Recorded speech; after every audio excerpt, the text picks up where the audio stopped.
Hello students, my name is Rahul and today we will be going to discuss about the next part of the accounts, a detail about the next three topics, that is objective accounting, limitation of accounting and advantage of accounting. In the previous video we have talked about definition of accounting. I made you understand what accounts mean, okay, what is the meaning of recording, classifying and summarizing, and what are the words that are included. Like classifying includes ledger, like summarizing includes the trial balance, P&L and the balance sheet. Again, what I used to say always, if you understand the definition, if you understand the concept of the chapter of the subject, it will be very easy for you to understand the features, objectives and limitations. Now moving towards the objective says systematic record of transactions. अब accounts हमारी क्या मदद करता है? Accounts मदद करता है कि हम जो डे टू डे डेटा होता है, डे वाइज डे डेटा होता है या ट्रांजैक्शंस होते हैं, उसे रिकॉर्ड करते रहते हैं. Means the transactions are recorded in chronological order. Date wise जिसे हम बोलते हैं, आज जो ट्रांजैक्शन हो आज ही रिकॉर्ड करूंगा, कल जो ट्रांजैक्शन हो कल रिकॉर्ड करूंगा, जो हो चुका यस्टरडे उसको कल ही रिकॉर्ड कर चुका होऊंगा. तो ट्रांजैक्शन डे वाइज रिकॉर्ड होता है. तो आपके पास systematic record of transaction maintain रहता है. कई बार क्या होता है, अगर हम अकाउंट्स को मेंटेन नहीं करते और सारी चीजें हम दिमाग में मेंटेन करते हैं तो मे भी पॉसिबल है, क्या हो सकता है कि हम कुछ ट्रांजैक्शंस नोट डाउन करना भूल जाए. अगर आप इमीडिएटली नोट डाउन नहीं कर रहे और फिर उसको 3 या 4 दिन बाद अगर हमें याद आता है तो फिर उस ट्रांजैक्शन को रिकॉर्ड करना थोड़ा मुश्किल हो जाएगा, उसका इंपैक्ट देना थोड़ा सा मुश्किल हो जाएगा. Clear? So that's why it always made a systematic record of transaction. Accounting statement जो होता है वो सिस्टमैटिक होता है. मैनरिज्म फिक्स अकाउंटिंग प्रिंसिपल के हिसाब से किस तरह से आपको ट्रांजैक्शंस रिकॉर्ड करने. Okay, moving to next point. Know the financial statement, financial performance. In the previous video where I was explaining about the summarizing, I have told you that it includes 3 points: trial balance, P&L and balance sheet. Trial balance is to check the error. Okay, that it is a, हम बोल सकते हैं एक तरह से क्या ये barrier है. जर्नल एंट्रीज और लेजर के बाद अगर हम फर्दर मूव कर रहे हैं P&L के अंदर, तो उससे पहले जो हमने जर्नल एंट्रीज की है, रिकॉर्डिंग ऑफ ट्रांजैक्शन किया है या हमने जो क्लासिफाइंग लेजर किया है वो सही है या नहीं है, वो चेक कौन करता है? Trial balance. When I am talking about financial statement और फाइनेंशियल परफॉर्मेंस, तो financial performance talks about P&L, profit and loss account, whether the company has earned profit or moved down toward the losses during an accounting year. Accounting year जो उनका साल भर का एक period होता है जिसे हम बोलते हैं 1 अप्रैल टू 31 मार्च. अगर हम इस साल का फाइनेंशियल ईयर बोले तो कौन सा होगा? 1 अप्रैल 2020 टू 31 मार्च 2021. सो इस पूरे साल भर में जो हमारा परफॉर्मेंस रहा वो कैसा रहा, P&L बताएगा. हमारा जो ऑपरेटिंग एक्टिविटी है, जिस चीज के लिए हम बिजनेस रन कर रहे हैं. For example I always used to say, अगर आपकी मार्कर मैन्युफैक्चरिंग कंपनी है तो आप साल भर में रिकॉर्ड देखोगे एट द एंड 31 मार्च को आप P&L प्रिपेयर करोगे तो आप देखोगे कि आपने इसको सेल करने से प्रॉफिट कमाया है या आप लॉस की तरफ मूव कर रहे हो. Clear? That is financial performance. When I say about financial statement, it is about financial position. जब मैं कहता हूं फाइनेंशियल स्टेटमेंट कहता हूं तो ये बैलेंस शीट को लेकर बात कर रहा है. बैलेंस शीट का मतलब कि हमने जो प्रॉफिट अर्न किया है या हमने जो बिजनेस रन किया है, उस बिजनेस को रन करने के लिए कितने एसेट्स हमने डेवलप किए या हमने कितनी लायबिलिटी ली है. लायबिलिटी का मतलब होता है जो पैसे हमने लोगों को देने होते हैं. एसेट्स का मतलब होता है जो हमारे लिए बेनिफिशियल है, जो हमें इन रिटर्न पैसा कमा के देंगे. तो हमने कितना एसेट डेवलप किया, कितनी लायबिलिटीज डेवलप की, ये हमारा फाइनेंशियल स्टेटमेंट बताता है. तो on the basis of this हम किसी भी कंपनी को जज कर सकते हैं कि कंपनी प्रॉफिटेबल पोजीशन पे है या फिर लॉस मेकिंग पोजीशन पर है. Next point, to communicate the information to the users. अगर हमें डेफिनेशन आपको याद है प्रीवियस वीडियो के अंदर डेफिनेशन का एंड पॉइंट क्या था? And to communicate the information to the users. Interpret करते हैं कि आगे फ्यूचर में क्या होगा और फिर जो डेटा तैयार हुआ है एनालाइज करने के बाद उसको हम यूजर्स को सबमिट करते हैं. अब जब मैं यूजर्स की बात करता हूं तो यूजर्स कौन कौन होंगे? अगर हम इसे फर्दर सब डिवाइड कर दें तो यूजर्स दो होते हैं, एक्सटर्नल और इंटरनल. इंटरनल यूजर्स कौन होते हैं? मैनेजमेंट हो गया, ऑनर हो गया. ठीक है, समटाइम्स सम बुक्स उसको एम्प्लॉइज को भी काउंट करते हैं इसके अंदर कि एम्प्लॉय भी इंटरनल का ही पार्ट है, ठीक है। और सम ऑथर्स सेज एम्प्लॉय जो एक्सटर्नल का पार्ट है, तो we will go with the internal. Employee किसका पार्ट है? इंटरनल का पार्ट है, क्योंकि जिस कंपनी में काम कर रहे हो उस कंपनी की परफॉर्मेंस आपको पता होनी चाहिए, कि आपको ये पता होना चाहिए कंपनी प्रॉफिट कमा रही है या नहीं। If company is not running the well profit, तो ऑब्वियस सी बात है आपकी सैलरी कहां से पे होगी, कंपनी का फ्यूचर एस्पेक्ट क्या होगा, आपका प्रमोशन है या नहीं है, कंपनी का फर्दर स्कोप क्या है, तो ये आपको पता होना चाहिए। Clear? So I used to always say it's a part of internal. External के अंदर कौन आएगा? Society, investor, potential investor. Potential investor का मतलब क्या होता है? जो पैसा इन्वेस्ट करना चाहता है। मींस इफ आई से कि मुझे रिलायंस कंपनी में इन्वेस्ट करना है, तो मैं वेट कर रहा हूं उसकी फाइनेंशियल स्टेटमेंट को देखने के लिए। अगर उसका फाइनेंशियल स्टेटमेंट प्रॉफिटेबल दिखेगा तो मैं उसमें इन्वेस्ट करूंगा, दैट इज पोटेंशियल इन्वेस्टर। या ऑलरेडी मैंने कंपनी के अंदर इन्वेस्ट कर रखा है, तो मैं देखना चाहूंगा कंपनी मुझे कितना रिटर्न दे रही है, कंपनी मेरे पैसों का सही इस्तेमाल कर रही है या नहीं कर रही, इन रिटर्न मुझे प्रॉफिट हो रहा है या नहीं हो रहा। सोसाइटी, इन रिटर्न सोसाइटी को क्या मिल रहा है, कंपनी क्या प्रोवाइड कर रही है सोसाइटी को, हम जिसमें सोशल रिस्पॉन्सिबिलिटी बोलते हैं। गवर्नमेंट देखती है कि टैक्स पे हो रहा है नहीं हो रहा, टैक्स अथॉरिटीज आ जाती है इसके अंदर। Clear? So there are lots of other people, जैसे बैंक लोन, अगर बैंक ने कंपनी को लोन दिया है तो बैंक देखेगी कि प्रॉफिट कमा रहे हैं नहीं कमा रहे, क्या हमारा लोन चुका सकते हैं नहीं चुका सकते। क्लियर? क्रेडिटर, क्रेडिटर का मतलब होता है जो आपको उधार में सामान देता है, तो वो देखता है कि भाई मैंने इसको उधार में सामान तो दे दिया, ये मेरे पैसे चुका पाएगा या नहीं चुका पाएगा। तो ये सब किसके अंदर आते हैं? एक्सटर्नल यूजर्स के अंदर आते हैं। क्लियर? तो हमने इसके साथ इंटरनल और एक्सटर्नल यूजर्स या फिर इंफॉर्मेशन किसको रिक्वायरमेंट होती है, टॉपिक है अकाउंट्स के अंदर, इसी फर्स्ट चैप्टर के अंदर जो मैंने इसमें कवर कर दिया आपको। सो इंटरनल के अंदर कौन आ गया? मैनेजमेंट आ गया, ओनर आ गए, ठीक है, एम्प्लॉइज आ गए जो फर्दर पॉलिसीज बनाएंगे। जैसे मैनेजमेंट क्या काम आएगा? पॉलिसीज बनाने का काम आएगा कि हमारी प्लानिंग क्या होनी चाहिए, पॉलिसी स्ट्रेटेजी क्या होनी चाहिए। एम्प्लॉय देखिए what are the future aspects. Owner देखिए जो मैंने पैसा कंट्रीब्यूट किया है, रिटर्न में प्रॉफिट कमा रहा हूं या नहीं कमा रहा हूं, या बिजनेस लॉस में जा रहा है तो उस बिजनेस का क्या करना चाहिए। Clear? So these were the objectives of accounting. Again, the objective came from the definition only. If you understand definition, if you understand the concept of accounts. Now moving to next topic, that is advantage of accounting. Now advantage of accounting again, जो यहाँ से जो points है objectives हैं वो advantage ही हैं। जैसे first point बोलूं, सिस्टमेटिक रिकॉर्ड ऑफ ट्रांजैक्शन। आप हर एक चीज का रिकॉर्ड मेंटेन करोगे, तो रिकॉर्ड मेंटेन करोगे तो आपको अपने ब्रेन में ज्यादा माथाफोड़ी करने की रिक्वायरमेंट नहीं है। आपको सोचना नहीं पड़ेगा या आपको याद रखना नहीं पड़ेगा कि 10 दिन पहले किसको मैंने गुड्स सेल किए थे, किससे पैसे लेने हैं, किसको पैसे देने हैं, क्योंकि आपने सब कुछ नोट डाउन कर रखा है। तो आपकी जो मेमोरी आप बिजनेस के ट्रांजैक्शंस में लगा रखे थे वो बिजनेस के डेवलपमेंट में लगा सकते हो। So facilitate to replace the memory. तो हमारे दिमाग का कोई और बेटर इस्तेमाल करे, ना कि ये ध्यान रखे किससे पैसा लेना है, किसको पैसा देना है। Clear? Comply with the legal requirements. Obviously कुछ कंपनीज होती हैं या कुछ गवर्नमेंट के रूल्स होते हैं। SEBI, that is security and exchange board of India. Companies act, जब कंपनी स्टैब्लिश होती है तो company act 1956 which was established earlier, जो रिसेंटली स्टैब्लिश हो रही है वो कंपनीज एक्ट 2013 के अंदर स्टैब्लिश होती है। ठीक है?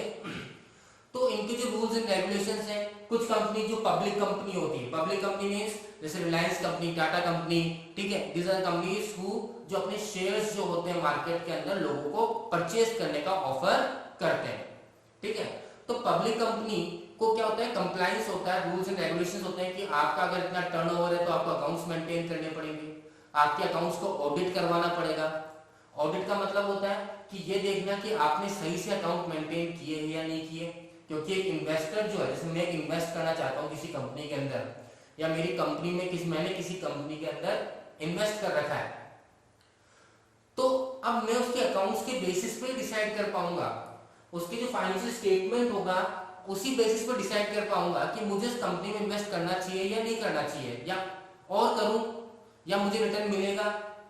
तो मेरा सारा जो बेस है डिसीजन को किस पर? फाइनेंशियल स्टेटमेंट पर है। तो ऑडिट जो होती है वो ये बताता है कि कंपनी ने सही तरह से अकाउंट्स बनाए, आपको जो रिजल्ट दिख रहा है वो एकदम सही है। Clear? So that's why legal requirement के साथ बहुत जरूरी है, तो अकाउंट्स वो आपको कहीं ना कहीं ईज कर देता है कि आपको लीगल फॉर्मेलिटीज में ज्यादा उलझने की रिक्वायरमेंट नहीं होती। No the financial position already objective से आया है। कंपैरेटिव स्टडी, प्रीवियस ईयर के परफॉर्मेंस को करंट ईयर के परफॉर्मेंस से हम क्या कर सकते हैं, कंपेयर कर सकते हैं। मान लीजिए आपका फर्स्ट ईयर ही है बिजनेस में, तो आप क्या कर सकते हैं, अपने फर्स्ट ईयर के रिजल्ट को बाकी और भी तो इंडस्ट्री है और भी बिजनेस हम बोल सकते हैं फर्म है उसी सेक्टर ऑफ इंडस्ट्री के अंदर, जैसे मार्कर बना रहे हैं, तो अगर आपकी फर्स्ट ईयर ऑफ मैन्युफैक्चरिंग है तो और भी मार्कर कंपनी उनसे आप कंपेयर कर सकते हो, उनके फर्स्ट ईयर में क्या रिकॉर्ड रहा, आप कंपैरेटिव स्टडी कर सकते हो।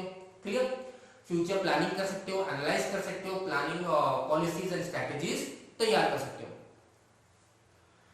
हेल्प्स द मैनेजमेंट, ऑब्वियसली यहीं से क्या हुआ, मैनेजमेंट को हेल्प हुआ। कंपैरेटिव स्टडी किया तो आपको पता लगा कि क्या हो रहा है, पिछले साल के मुकाबले इस साल आपने प्रॉफिट ज्यादा कमाया है, तो क्यों कमाया, इसका रीजन क्या था और आगे और कैसे ग्रो कर सकते हैं। मान लीजिए पिछले साल ज्यादा प्रॉफिट कमाया, इस साल आपने कम कमाया, तो क्यों कमाया, क्या रीजन रहा, इसको हम कैसे चेंज करेंगे, तो उसके लिए आप प्लानिंग और क्या करोगे, डिसीजंस लोगे। That's helps the management. Settlement of tax liabilities, क्योंकि आप जितना प्रॉफिट कमाओगे उसके हिसाब से टैक्स लायबिलिटी दोगे, तो आपको इजी होगा। अगर आप अकाउंट्स मेंटेन करते हो आपको पता रहेगा आपने कितना प्रॉफिट कमाया और उस प्रॉफिट के बेसिस पे आपको कितना टैक्स पे करना चाहिए। ठीक है, एक रूल और होता है वो समझा दूं मैं आपको इस साथ में।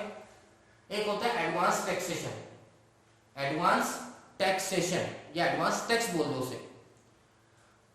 सर्टेन रूल्स एंड रेगुलेशंस होते हैं, कुछ कंपनी के लिमिटेड टर्नओवर होते हैं कि इस टर्नओवर के बियॉन्ड अगर आप क्या करते हो, ट्रांजैक्शंस होते हैं आपके प्रीवियस ईयर में एक लिमिट देखते हैं कि हाँ मान लीजिए 10 करोड़ का आपका या 100 करोड़ का टर्नओवर हो गया, तो 100 करोड़ का अगर आपका टर्नओवर होता है तो फिर आपको अगले साल से एडवांस टैक्स मतलब क्वार्टरली बेसिस पे, अभी साल कंप्लीट नहीं होगा उसके पहले आपको क्या करना पड़ता है, हर 3 महीने पे टैक्स पे करना पड़ता है गवर्नमेंट को एस्टिमेशन के बेसिस पे। तो आप पे करते गए और लास्ट में आपने देखा ज्यादा टैक्स पे कर दिया, कैसे पता लगेगा, जो आपने लास्ट में अकाउंट्स बनाया उसके हिसाब से देखा कि प्रॉफिट इतना नहीं था, प्रॉफिट कम था और मैं टैक्स ज्यादा दे दिया, तो आप टैक्स लायबिलिटी क्या कर सकते हो, सेटल कर सकते हो। क्लियर। रेजिंग लोन, बैंक आपको लोन क्यों देगी, कोई आप कुछ ना कुछ उसको दिखाओगे कि हाँ आप हमें पैसा दोगे तो आपका पैसा डूबेगा नहीं, इन रिटर्न आपको फायदा पहुंचेगा, बेनिफिशियल प्रोजेक्ट में इन्वेस्ट करेंगे, तो बैंक कब देगा, जो आपके फाइनेंशियल स्टेटमेंट को वो देखेगा, समझेगा कि हाँ कंपनी के पास एसेट्स हैं, कंपनी का सिक्योर्ड है, कंपनी अर्न कर रही है प्रॉफिट, कंपनी का कैश फ्लो जो है, पैसा जो है लगातार आता रहता है, रुकता नहीं है, कंपनी के बैड डेब्ट्स का मतलब कंपनी जिनसे पैसा मांगती है वो डूबत में नहीं जाएगा, लॉस नहीं होगा, that is known as bad debts. Detect fraud and error, obviously अगर आप प्रॉपर्ली मेंटेन कर रहे हो अकाउंट्स को तो फ्रॉड और एरर कभी करने की कोशिश करेगा, चीटिंग करने की कोशिश करेगा तो आपको पता लग जाएगा। बहुत सिंपल सा, अगर आप कैश का हर दिन ट्रांजैक्शन मेंटेन करते हो, कैश कितना कैश आया कितना कैश गया, और कोई आपको बताए नहीं, आप जैसे मान लीजिए आपके हिसाब से होना चाहिए था 20,000 रुपीज बैंक में होना चाहिए था, ठीक है, और आपने अकाउंटेंट से पूछते हो या आप किसी अपने वर्कर्स कितना कैश है, तो वो आपको फ्रॉड एरर कर सकता है, कम बता सकता है, तो आप बता सकते हो नहीं मैंने ट्रांजैक्शन रिकॉर्ड किए, इतनी तारीख को इतना, इतनी तारीख को इतना, इतनी तारीख को कैश ये गया था ये निकला, so you can detect the fraud and error also by the management as well as by the society also. Clear. Now this was the importance or advantage we can say what we have done with the objectives। the objective तो हम क्या बोलते हैं, objective ही किसमें convert हो गया, advantages में convert हो गया। अब जब हमने अकाउंट्स पढ़ा था उसमें एक डेफिनेशन जो पढ़ी थी अकाउंट्स की, उसमें पढ़ा था कि in terms of money only, तो कहीं ना कहीं लिमिटेशंस हैं, तो लिमिटेशन क्या है, क्वालिटेटिव एलिमेंट्स को भूल जाता है, मींस आपके अंदर क्या क्वालिटी है, आप कितने इंपॉर्टेंट हो कंपनी के लिए, उससे कोई लेना देना नहीं होता, क्योंकि कंपनी जब रन करती है मैनेजमेंट के दिमाग से रन करती है, डिसीजन से रन करती है, प्लानिंग से रन करती है, पॉलिसी से। जो लोअर लेवल ऑफ मैनेजमेंट होता है, जो मिडिल लेवल ऑफ मैनेजमेंट होता है, टॉप लेवल ऑफ मैनेजमेंट होता है, जब सब लोग कोऑर्डिनेट करते हैं तब जाके बिजनेस सक्सेसफुल होता है। यह एक इंपॉर्टेंट पर्सन होता है जो पूरे ऑर्गेनाइजेशन को कंट्रोल करता है, उसके बेसिस पे एक बिजनेस क्या करता है, सक्सेस होता है, पर उसकी कहीं भी एंट्री पास नहीं होती, उसकी जनरल रिकॉर्डिंग कहीं नहीं होती कि ये पर्सन कितना इंपॉर्टेंट है हमारे लिए, किसी इमोशंस फीलिंग्स को कोई वैल्यू नहीं मिलता। दैट्स व्हाई वी से क्वालिटेटिव इंफॉर्मेशन या एलिमेंट्स क्या करता है, अकाउंट्स इग्नोर करता है। Not free from biasness and window dressing, similar है, ठीक है। कई ऑथर्स ने इसको अलग अलग डिस्क्राइब कर रखा है। अब इसको मैं ज्यादा एक्सप्लेन इसलिए नहीं कर सकता कि जैसे डेप्रिसिएशन वर्ड यूज करते हैं, फीफो लीफो मेथड यूज करते हैं वर्ड, और अभी हमने चैप्टर्स के बारे में पढ़ा नहीं है, तो इसको अगर मैं एक्सप्लेन भी करूं तो आपकी समझ में नहीं आएगा ये। जैसे डेप्रिसिएशन का मतलब होता है कि असेट्स की वैल्यू हर साल क्या होती है, डिक्रीज होती है, ठीक है।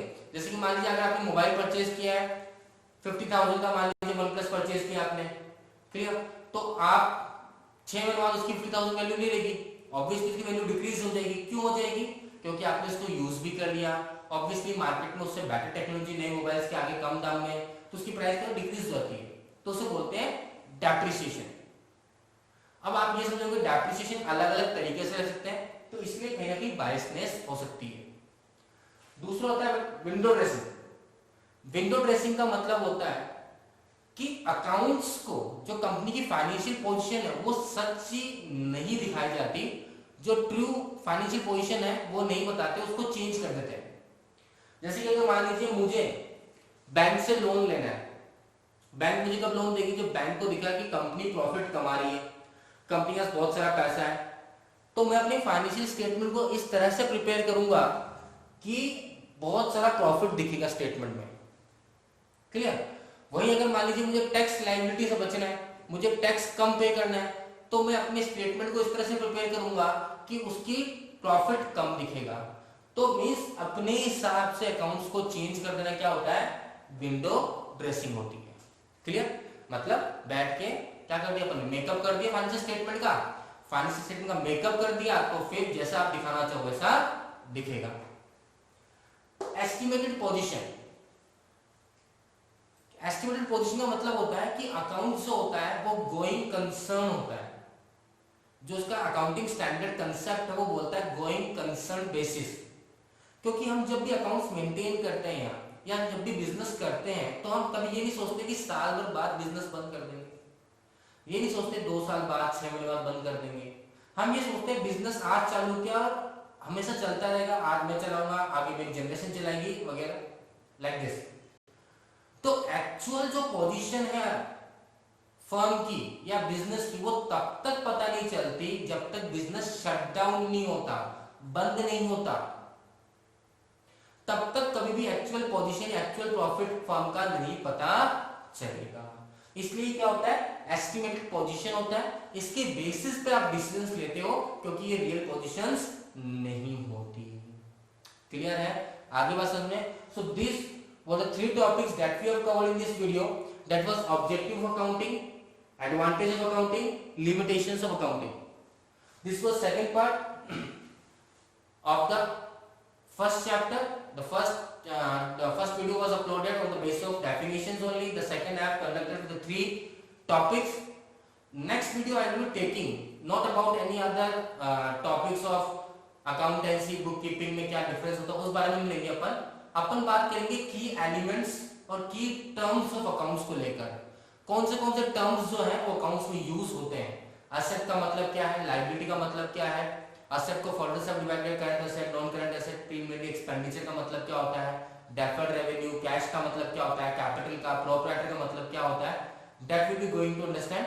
एंड विद दिस जैसे हम ये चैप्टर कंप्लीट करेंगे, क्योंकि टर्म्स जब कंप्लीट हो जाएंगे तो चैप्टर कंप्लीट हो जाएगा, and we will move to the practical portion of the new or numerical portion of the book. Okay, thank you students.